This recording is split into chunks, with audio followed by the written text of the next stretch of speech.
வணக்கம் சொந்தங்களே. அன்னைஸ் கிச்சனிலிருந்து உங்கள் அம்மா சசிரேகா சுந்தர்.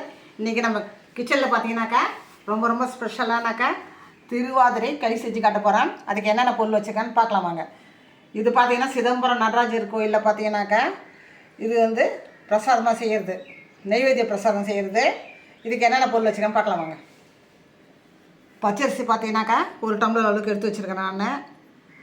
அதில் 4 1 பங்கு, 1/4 பங்கு பார்த்தீங்கன்னா பாசிப்பருப்பு, கொஞ்சமாக வந்து திருவிய தேங்காய் தூள், வெல்லம் பார்த்தீங்கன்னாக்கா 1 டம்ளர் அரிசி 1/4 டம்ளர் பாசிப்பருப்புக்கு 1.5 டம்ளர் அளவுக்கு வெல்லம் எடுத்து வச்சுருக்கேன். ஸ்வீட்லாம் கொஞ்சம் கூட வேணுன்றவங்க பார்த்தீங்கன்னா நீங்கள் கூட கலந்து இதை யூஸ் பண்ணலாம். நீங்கள் தேவையான அளவுக்கு நெய், ஏலக்காய் பொடி, கொஞ்சமாக முந்திரி பருப்பு, மொத்த பொருள் இது தான். ஃபஸ்ட்டு பார்த்தீங்கன்னாக்கா இந்த அரிசியையும் பாசிப்பருப்பையும் நம்ம வறுத்து மிக்சியில் போட்டு இதை நல்லா ஆற வச்சு மிக்சியில் போட்டு குறப்பாக நம்ம ரவை பத்துக்கு அரைச்சி எடுத்துகிட்டு வந்துடணும். அடுப்பற்ற வச்சாச்சு. அதேமாதிரி நம்ம வானல் வச்சுட்டோம். வானல் நல்லா காஞ்சிட்டு இப்போ இந்த பச்சரிசியை பார்த்தீங்கன்னாக்கா கோல்டன் ப்ரௌன் அளவுக்கு நல்லா வறுத்து எடுத்துடணும். அரிசி நல்லா வறுபட்டு போச்சு. நம்ம வேறு ஒரு பாத்திரத்தை மாற்றிக்கலாம். இந்த பாசிப்பருப்பையும் வறுத்து எடுத்துக்கணும்.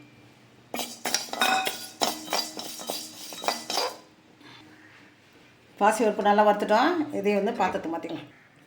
இது ரெண்டும் பார்த்தீங்கன்னா நல்லா ஆறின பிறகு நம்ம வந்து மிக்ஸி ஜாரில் போட்டு இப்படியே குறப்பாக அரைச்சி எடுத்துன்னு வந்துடணும்.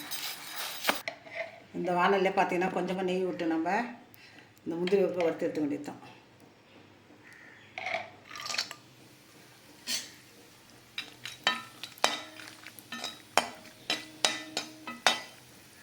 முந்திரி பருப்பு பார்த்தீங்கன்னாக்கா நல்லா கோல்டன் ப்ரௌனா நல்லா வறுத்தாச்சு. இதை வேறு ஒரு பிளேட்டுக்கு மாற்ற வேண்டியது தான். வெல்லம் கரையிறதுக்கு பார்த்தீங்கன்னா ஒரு 1/2 டம்ளர் அளவுக்கு தண்ணி ஊற்றியாச்சு.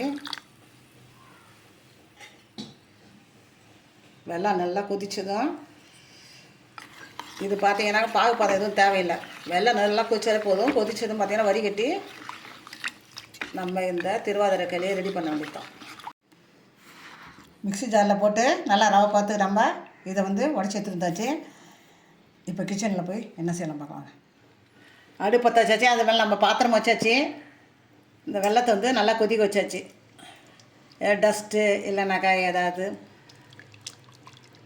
மண்ணுன்னு இருக்குன்னு சொல்லிட்டு நம்ம அதே வடிகட்ட வேண்டியதுதான்.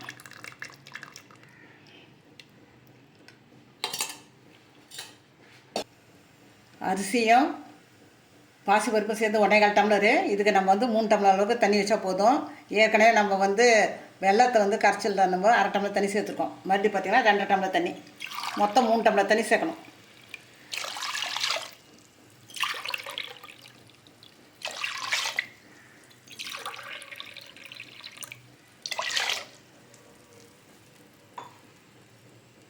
இது கூட பார்த்திங்கன்னா தேங்காய் துருவல் போட்டலாம். இப்போ நல்லா கொதி வந்ததும் தான் நம்ம இந்த உடச்சி வச்ச அந்த அரிசி பாசிப்பருப்பு இதில் மிக்ஸ் பண்ணணும். டேஸ்ட்டுக்கு பார்த்திங்கன்னா சிட்டிக்கையில் உப்பு போட்டுக்கலாம்.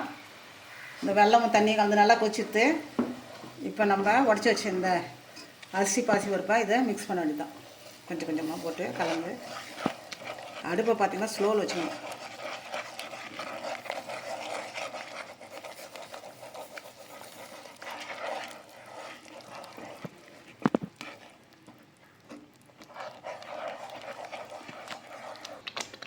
இது மேலே பார்த்தீங்கன்னா மூடி போட்டு ஒரு 5 நிமிஷம் அப்படியே வேக வைக்கலாம். இதில் பார்த்தீங்கன்னா முந்திரி பருப்பு ஆட் பண்ணிக்கலாம். கொஞ்சமாக ஏலக்காய் பொடி,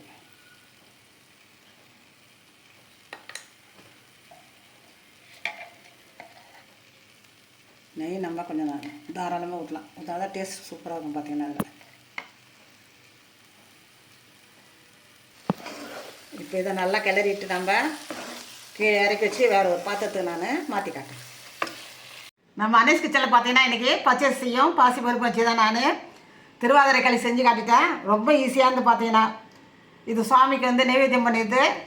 இந்த மார்கழி மாதத்தில் பார்த்தீங்கன்னாக்கா சிதம்பரம் நடராஜருக்கு இந்த திருவாதிரை களியை செஞ்சு தான் வந்து நைவேத்தியம் பண்ணுவாங்க. நீங்களும் செஞ்சு பாருங்கள். செஞ்சு பார்த்துட்டு எனக்கு கமெண்ட்ஸில் சொல்லுங்கள். லைக் பண்ணுங்கள், ஷேர் பண்ணுங்கள், கமெண்ட் பண்ணுங்கள். மறக்காமல் என்னுடைய அனேஸ் கிச்சனுக்கு சப்ஸ்கிரைப் பண்ணுங்கள். தேங்க்யூ.